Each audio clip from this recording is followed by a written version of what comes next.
X, Pesquisas Ufológicas, e da Pousada Vitória Régia. Para compor a mesa, convidamos o diretor do Departamento de Turismo e Cultura, João Filho Oliveira Júnior.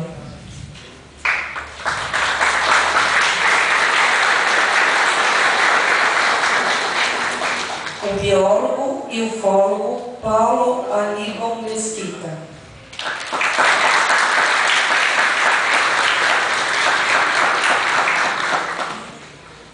Representando uma cidade do interior, o presidente do Grupo de Estudos e Pesquisas Ufológicas de Sorocaba, Marco Aurélio Leal.